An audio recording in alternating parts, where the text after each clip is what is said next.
muito que você pensasse agora na importância de ser amigo e ter amigos. Quem é que nunca cantou aquela música Canção da América? A música Canção de América é assinada pelo cantor brasileiro conhecido no mundo inteiro, Milton Nascimento, um mineirinho adotivo. Considerado como um verdadeiro hino de amizade, Canção da América está no imaginário popular. Provavelmente eu lembro dessa canção quando eu estava há 27 anos começando o meu ministério na cidade de Conservatória. Era um domingo de manhã cedo, 9 horas. Antes a gente era acostumado com aquele jingle da Rede Globo, o tema da vitória, e um piloto brasileiro ganhava todas as corridas, e era naquele tempo, para a nossa geração, o nosso herói, Ayrton Senna. Mas aquele dia era um dia diferente, foi a sua morte. E essa música, ela vai entrar no nosso imaginário, e a gente vai observar depois o ato fúnebre. Você lembra dessa cena do Ayrton Senna? Milhares de pessoas lá em São Paulo chorando e olhando aquele caixão passar num carro de corpo de bombeiros, e a Globo disparando Milton Nascimento, a Canção da América. Qualquer dia, amigo, eu volto a te encontrar. Mas você sabe a história dessa música? A história de Canção da América foi gravada no final dos anos 70. Estava em Hollywood, numa gravadora, o Milton Nascimento gravando uma coletânea em inglês, Jornada. E esse músico apareceu no estúdio, alguém chamado Rick Fatar, um multi-instrumentista sul-americano, que ficou conhecido por tocar bateria com os Beach Boys nos anos de 70. E esse Rick Fatar se aproximou de Milton Nascimento, e eles começaram a conversar sobre um tema que é um problema para a humanidade, que é um problema para esse grupo que está aqui, para nós, que é a solidão. Quem é que nunca se sentiu solitário? A solidão que eles estavam vivendo lá em Los Angeles, e a falta do contato com as pessoas, ter amigos que pudessem conversar, que pudessem sair juntos. Ele descreve que esse Henrique Fatah chegou para conversar com eles, e eles lá em Los Angeles começaram a falar que não existia amizade, que a cidade era triste, que todo mundo só andava de carro, que ninguém visitava ninguém, e que eles tinham passado um longo tempo em Los Angeles com a impressão de que ninguém sabia fazer amigos, ninguém tinha amigos. Desse choque cultural surgiu uma bela amizade entre esses músicos, que costumaram a conversar depois e a passear pela cidade. E esse amigo, descrito nessa música, é Rick Fatar. Ele escreve essa música, entrega para Milton Nascimento, mas logo depois desse contato, ele tem o último contato com o Rick, ele volta para o Brasil, e eles vão passar vários anos sem encontrar. E Milton Nascimento então pega essa letra e faz um hino cantado por muitas pessoas, onde diz assim: amiga é coisa para se guardar do lado esquerdo do peito, mesmo que o tempo e a distância digam não, mesmo que esquecendo a canção, o que importa é ouvir a voz que vem do coração. Quantos amigos você não tem mais contatos? Você perdeu o contato. Quando eu olho para esse texto de Lucas, Lucas relata de cunho pessoal a coparticipação com Paulo. Eles eram amigos chegados. Lucas ajudava na saúde, no evangelismo com Paulo. Paulo ajudava Lucas no processo de discipulado. Ambos eram amigos. As palavras e obras deles vão exaltar e enaltecer Jesus Cristo. O médico amado, bem como o apóstolo dos gentios, em suas epístolas escreve sobre o Espírito de Cristo. Quem era Cristo? E eu quero dizer algo para você: Cristo era alguém que sabia fazer amigos. Cristo era alguém que valorizava os seus amigos. Ele tinha poucos amigos, mas você lembra daquele amigo pelo qual ele chorou?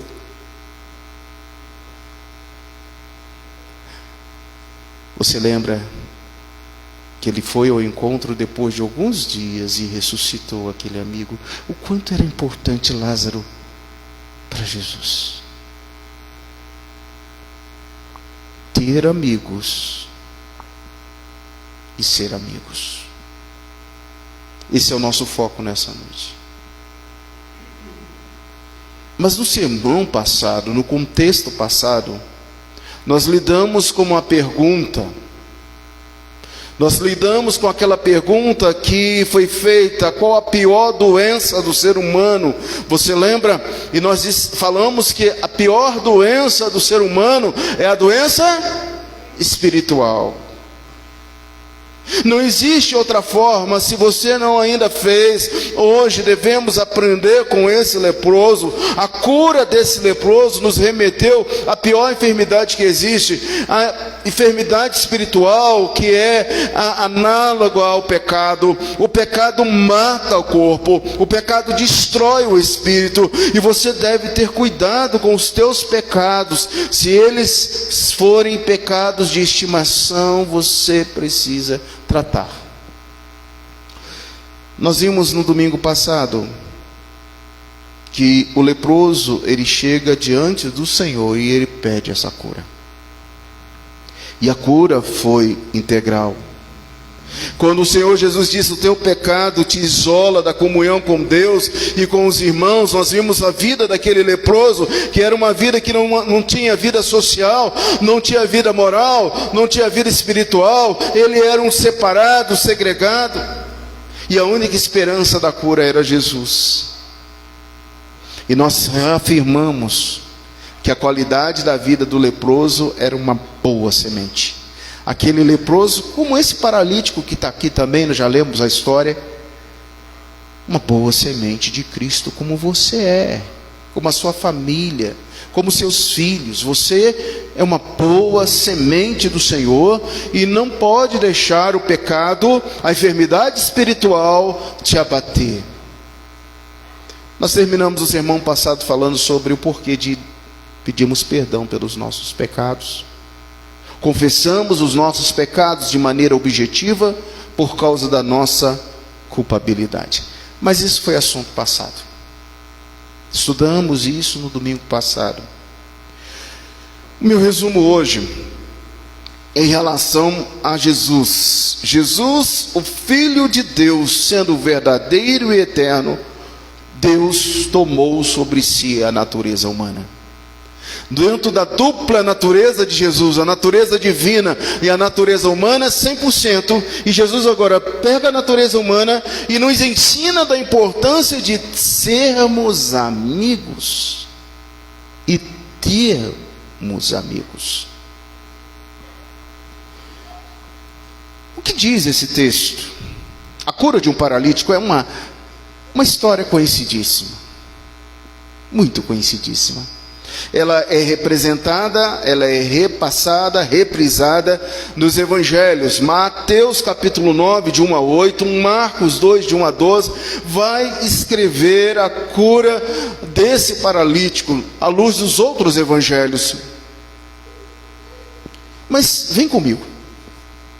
Você agora vai visualizar a cena, você vai visualizar a história de uma forma prática. Nós vamos estar no meio daquela multidão onde estava acontecendo a cura desse paralítico. Você está lá agora no tempo de Jesus.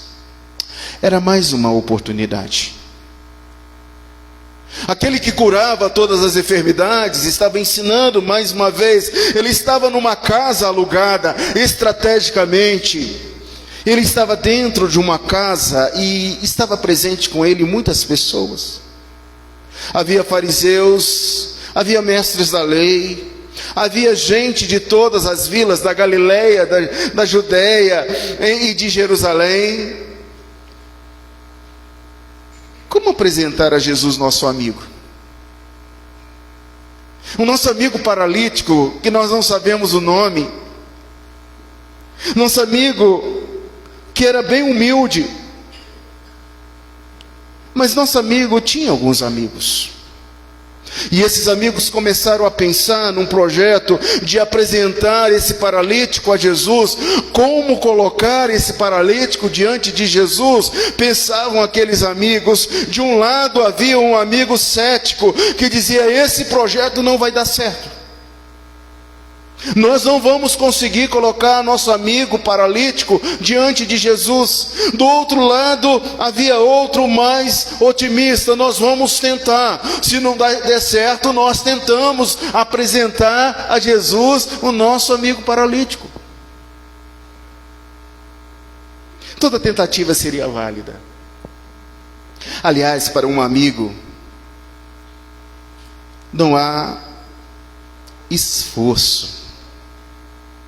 Para um amigo há contentamento, há necessidade de ajudar. Qualquer esforço, até mesmo andar com uma cama nos ombros, destelhar um telhado, amarrar cordas em volta da cama e descer essa cama lentamente em frente do rabi, do mestre, seria algo que daria certo. Mas havia aquele pessimista dizendo assim: não dará certo. O otimista diz para o amigo: vamos. Ele é o nosso amigo. Vamos. Depressa. Porque a casa está cheia de pessoas. Bem ali está aquele que pode mudar a história do nosso amigo. Bom, você já sabe o final dessa história. O final dessa história é uma história feliz. O final dessa história, que hoje você já sabe, foi o final em que aquele amigo otimista projetou e não desanimou diante das adversidades dos outros amigos. Vamos apresentar nosso amigo paralítico diante daquele que pode curar. Como entender esse texto que está aqui? Eu quero dividir esse texto. Eu peço para você olhar e não tirar os olhos desse texto, porque nós temos 5 atos dentro do desenvolvimento coletivo desses amigos. E possivelmente esses atos que nós vamos ver como se fosse um teatro aqui, você precisa aprender para que você possa cultivar os seus amigos, para que você possa ter amigos. O primeiro ato está no versículo 17. Olha o versículo 17. Ora, aconteceu que num daqueles dias estava ele ensinando, e achavam-se ali assentados fariseus e mestres da lei, vindos de todas as aldeias da Galileia, da Judeia e de Jerusalém, e o poder do Senhor estava com ele para curar. O verso 17, Lucas não menciona quando esse fato aconteceu. Veja, num daqueles dias. É bem provável que seja uma casa em Cafarnaum, alugada intencionalmente, como eu disse, para que o Senhor Jesus viesse desempenhar o seu ministério público de didascalia, de ensino em Cafarnaum, que foi o seu quartel-general, e arredores, perto de Cafarnaum. O fato é que essa casa tinha ficado cheias de pessoas.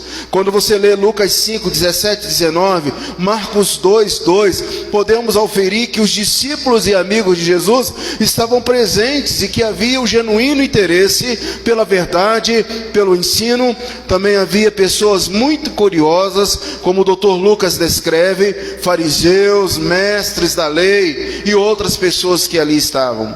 Pela primeira vez, a referência no Evangelho de Lucas dos fariseus são mencionados dentro desse contexto, com frequência em Mateus, a partir do capítulo 3, verso 7, Marcos, a partir do capítulo 2, 16, mas aqui, só aqui agora, no capítulo de número 5, é que Lucas vai mencionar os fariseus.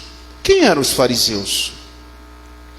Era uma seita relativamente pequena, não era grande os fariseus, mas o problema dos fariseus é que eles eram separatistas. Eles eram pessoas que separavam contra a impureza cerimonial, mas também dos gentios, dos publicanos, dos pecadores. Era uma classe que queria ser uma classe pura, pequena mas pura, alguém que grotescamente designavam as outras pessoas como indoutas da lei. Esses eram os fariseus. Eles estavam ali para reparar todo o movimento que acontecia dentro daquela casa. Por outro lado estavam também os escribas. Os escribas eram homens que estudavam, ensinavam, interpretavam, transmitiam a lei mosaica, ou seja, a lei como ela era. Se existia uma vírgula, eles falavam da vírgula. Os escribas eram doutores da lei. Em todo o relato de Lucas vemos que esses homens eram em tudo menos imparciais. Eu sei que você deve estar pensando, mas pastor, qual é o primeiro ato para eu cultivar minha amizade? O versículo já nos deixou aqui uma deixa, já nos deixou uma dica com os fariseus, com os escribas.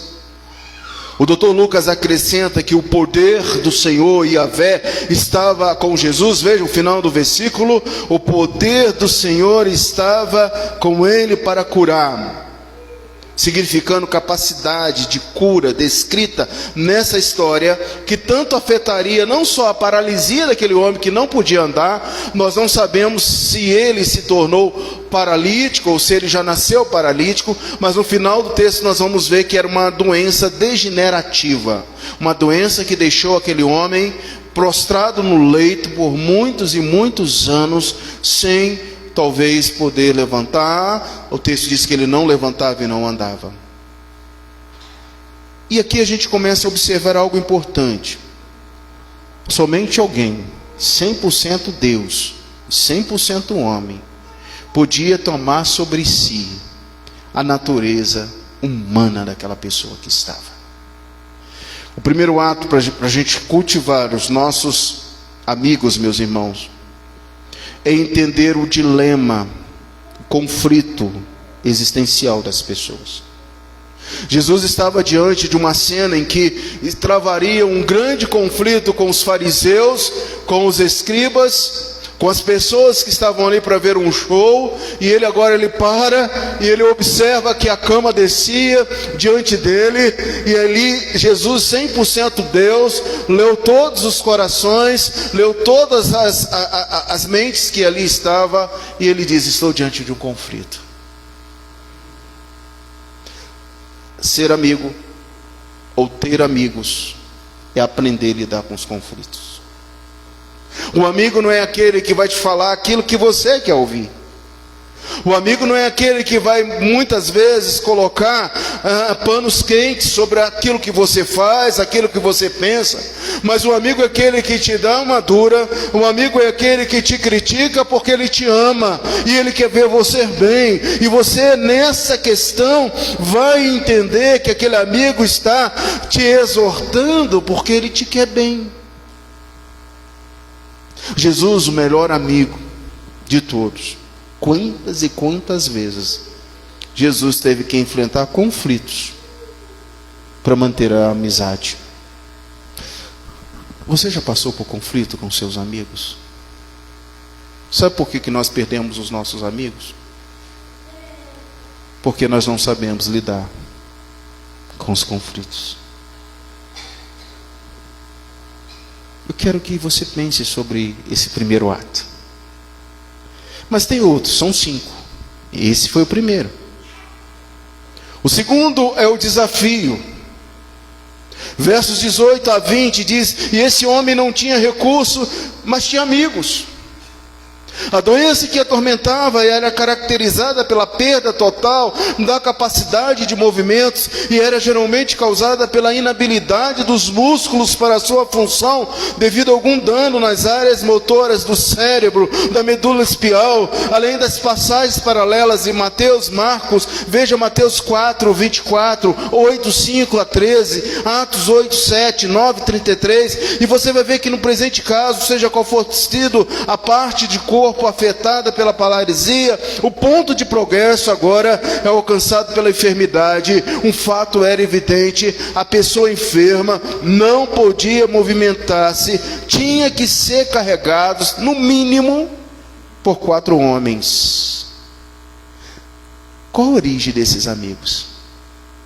Seria amigos familiares? Seria amigos e irmãos em Cristo Jesus? Ou seria amigos de fora, mas que ouviu o relato da cura do leproso e disse: não, tem alguém capaz de curar. Eles faziam esse serviço em seu favor, como Marcos o indica, e são dignos de admiração a coragem, a engenhosidade daqueles 5, porque o paralítico também é contado, e seus amigos que carregaram o leito, particularmente também da sua fé, porque Jesus imediatamente cura aquele paralítico por causa do elemento fé. Ter amigos e ser amigo precisa enfrentar os desafios. Meus queridos, quantas vezes nós esquecemos os nossos amigos porque vão ficando para trás? Você tem ainda contato com seus amigos do primário? Lá do primário. Da primeira fase da sua infância. Você tem amigos do ensino médio? Você tem amigos, quem serviu o quartel, do período de reservista? Você tem amigos?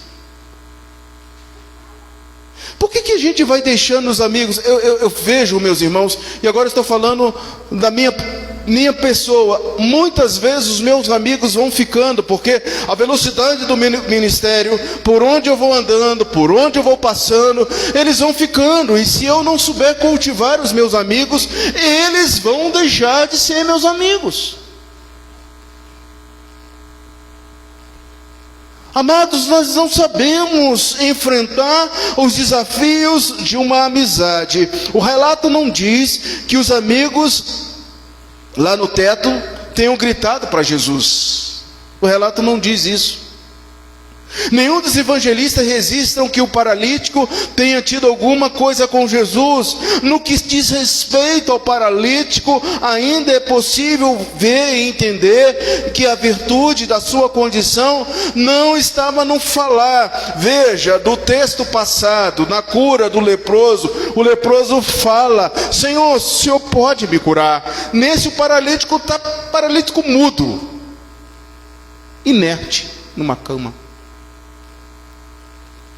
Não foi preciso falar nada para Jesus. Mas ainda que os 5 não tenham dito nada, anotem isso aí, para que você possa vencer o desafio de manter a amizade, você possa confiar. Eles confiaram. E é isso que era realmente importante. A confiança dos 5 tocou o próprio coração de Jesus, que agora num tom terno, porém firme, disse ao paralítico: homem, os seus pecados lhe são perdoados. Ele não está falando: homem, agora o sangue vai correr, o aparelho circulatório vai voltar a funcionar, a medula será restaurada, seu sistema cerebral vai ser recuperado. Ele só disse assim: os teus pecados estão perdoados.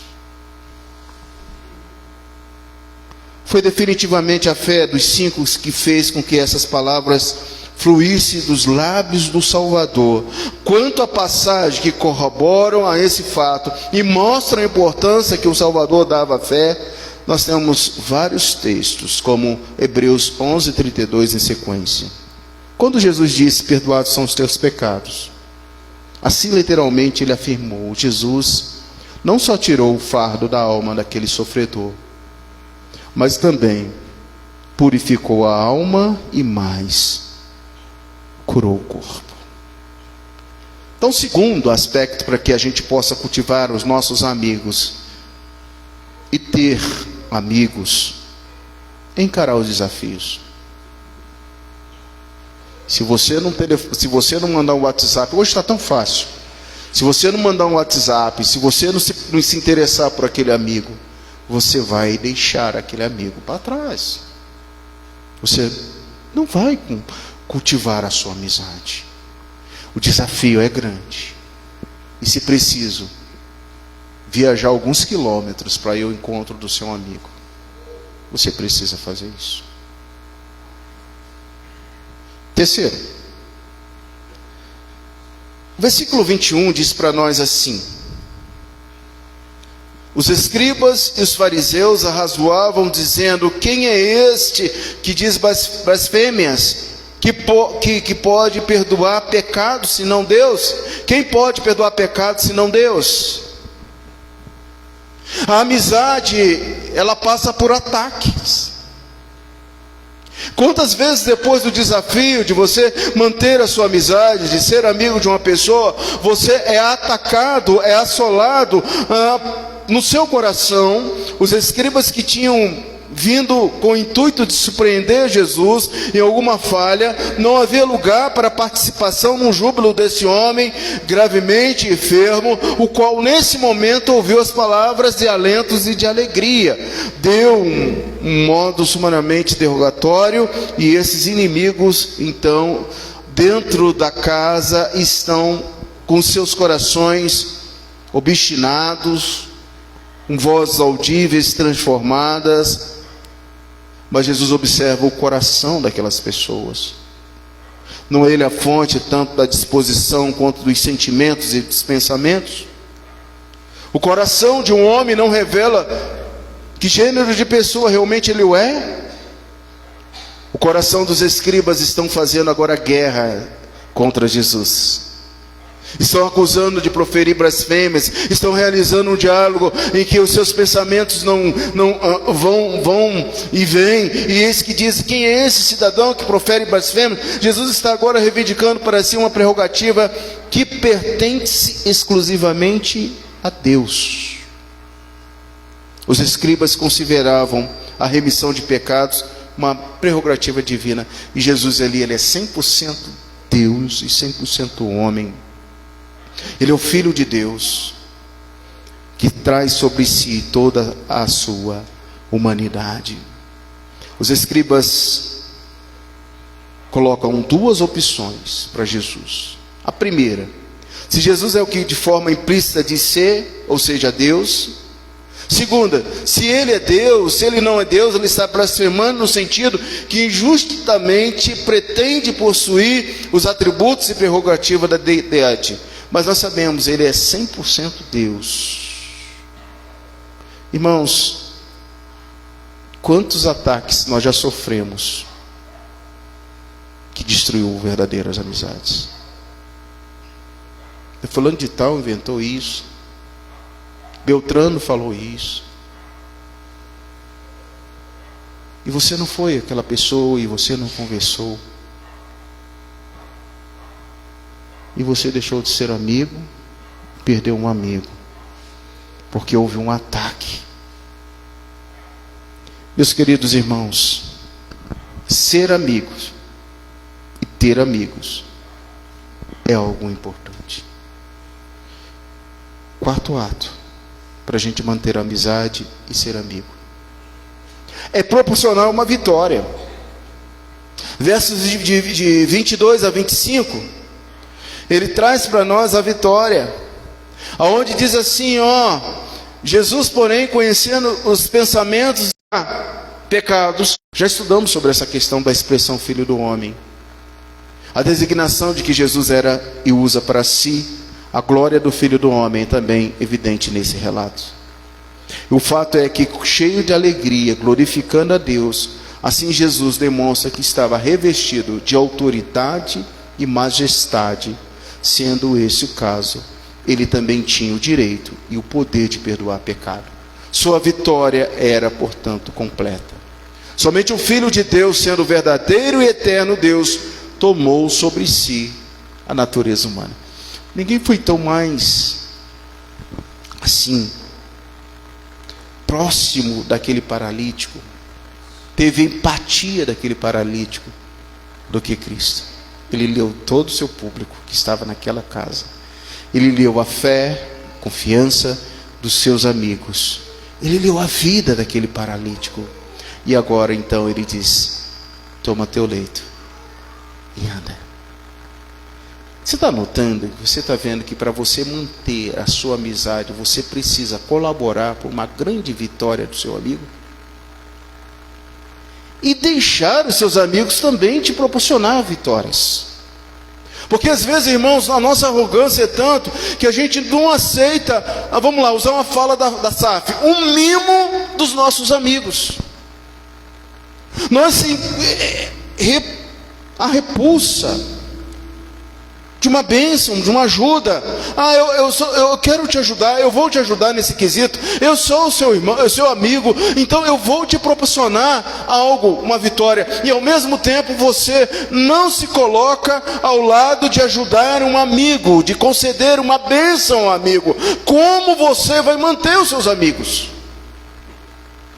E Jesus, ele dá aquela vitória para o paralítico, porque ele vai andar a cura para o paralítico, e ele vai honrar a fé daqueles amigos.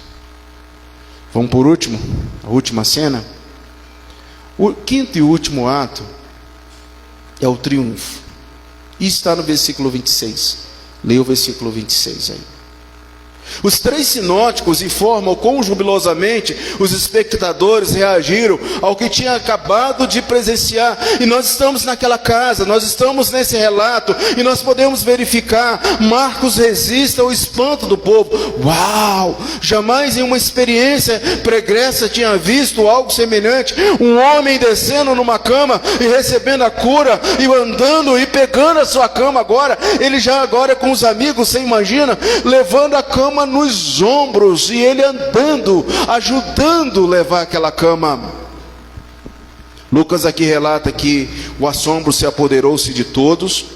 Isso pode ser também traduzido assim: todos foram tomados de assombro, e acrescentam, cheios de reverente temor, dizia: hoje vimos coisas incríveis. O texto coloca: hoje vimos prodígios, vimos milagres, vimos coisas incríveis. Comuns a esses três evangelhos a observação que o povo glorificava a Deus, todos eles. Segundo Marcos e Lucas, atribuíram toda a honra e esplendor a Deus. Isso é ato de Deus. E é evidente, meus queridos, que Jesus havia triunfado completamente.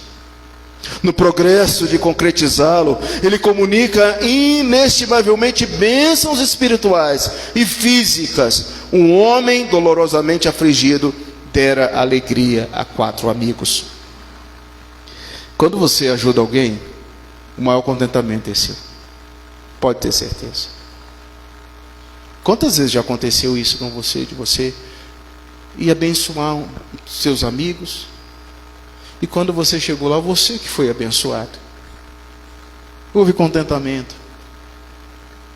Então, meus irmãos, o Filho de Deus, sendo verdadeiro eterno Deus, tomou sobre si a natureza humana. A confissão de fé, ela trabalha esse requisito, esse aspecto em Cristo mediador, capítulo 8. E ele disse: o Filho de Deus, a segunda pessoa da Trindade, sendo verdadeiro e eterno Deus, da mesma substância do Pai, e igual a ele, quando chegou o cumprimento do tempo, tomou sobre si a natureza humana. Agora, estava sobre o Senhor Jesus todo esse amor, toda essa perspectiva que nós devemos ter. Sabe por que você precisa de amigos? E precisa ser amigo? Porque você é humano. É impossível a gente viver nesse mundo sem amigos. É triste demais, irmãos. E parece que quando eu ministro isso para uma igreja, eu estou dizendo assim: meus irmãos, vocês são meus irmãos e vocês precisam serem meus amigos. Esse é o nosso contexto aqui agora. Porque às vezes nós temos irmãos, e a Bíblia diz que existe amigos, mas vocês sabem disso. Agora, o duro que essa é uma realidade para os amigos em Cristo Jesus, os irmãos em Cristo Jesus também. Nós somos lavados, redimidos, temos certeza da salvação, vamos todos para os céus. E por que eu não sou um amigo do meu irmão em Cristo? Você está ligando aí? Quantas coisas a gente precisa colocar em ordem para a gente cultivar a amizade. Depois no final eu repito, mas João 1,14 diz: no princípio era o verbo estava com Deus, o verbo era Deus, o verbo se fez carne e habitou entre nós, cheio de graça, de verdade, e vimos sua glória como a do unigênito Pai. Gálatas 4,4 diz: vindo porém a plenitude de tempos, Deus enviou seu Filho, nascido de mulher, nascido sobre a lei. Hebreus 2,14 diz: visto pois que os filhos têm participação comum de carne e sangue, destes também ele igualmente participou, para que por sua morte destruísse aquele que tem poder da morte, a saber, o diabo. Deus destruiu todo ataque do mal para que você pudesse ser amigo. Ser amigo. E no grau de hierarquia, meus irmãos, na teologia, amigo é mais do que irmão. Amigo é mais do que irmão. E muitas vezes a gente não tem amigos. Eu quero concluir essa fala voltando lá na primeira pergunta. Você sabe cultivar a sua amizade? Quantos amigos você tem? Amigos como do paralítico, que deixaria a sua cidade, viajaria quilômetros para estar com você, que tiraria literalmente a sua camisa e lhe daria, que pararia tudo que que ele está fazendo para te acudir. Você é amigo assim, dessa forma, dessa maneira? A Bíblia diz que só existe uma coisa que é impagável. Aliás, nós temos que pagar todos os nossos débitos, viu, meus irmãos?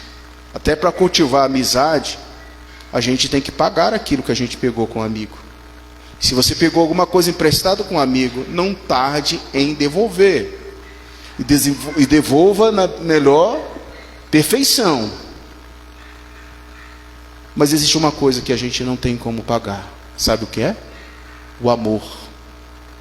Quanto valeria o trabalho daqueles 4 amigos para a vida do paralítico? Quanto você acha que ele deveria receber em dinheiro, em espécie? Não há como a gente pagar a gratidão, não há como a gente pagar o amor, não há como a gente pagar o tempo daquela pessoa. Ter amigos, ser amigo, glorifica a Deus. Aliás, essa é a proposta do próprio Jesus para seus discípulos. Jesus propôs isso para mim, Paulo, para você, meu irmão que está sentado aí. Sabe o que Jesus propôs lá em João 15,14? Vós sois meus amigos, se praticais o que eu vos mando. Já não vos chamo servos, porque o servo não sabe o que faz seu senhor, mas eu vos tenho chamado de amigos, pois tudo o que eu ouvi de meu Pai, eu compartilhei convosco. Eu posso parar aqui o sermão, e você já entendeu a importância de ser amigo e ter amigos. O Filho de Deus, sendo verdadeiro e eterno Deus, tomou sobre si a natureza humana e nos deixou o exemplo a ser seguido. Você tem amigos?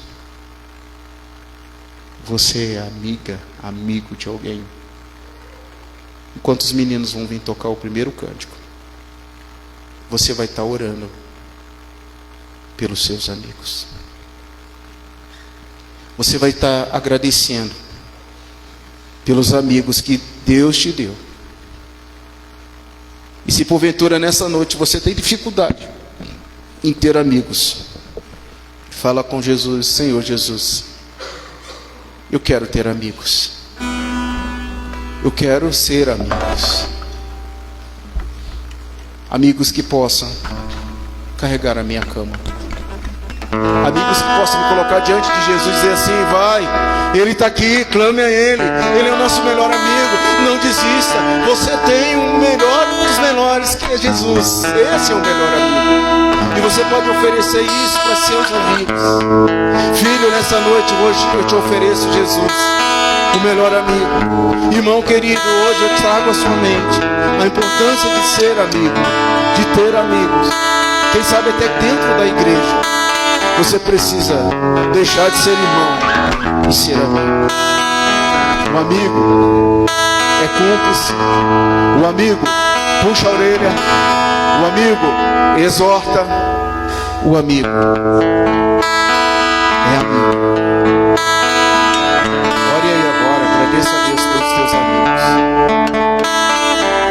E o duro, meus irmãos, que de vez em quando Deus recolhe os amigos que a gente tem dentro da igreja e a gente vai ficando órfão. Deus alguns e a gente precisa fazer outros. Quem sabe os seus amigos já estão com Jesus e você não conseguiu achar uma outra pessoa para ficar no lugar dessa pessoa que era sua amiga. Isso aí. Para você ter amigo, você precisa ser amigo. Ser amigo. Vamos lá.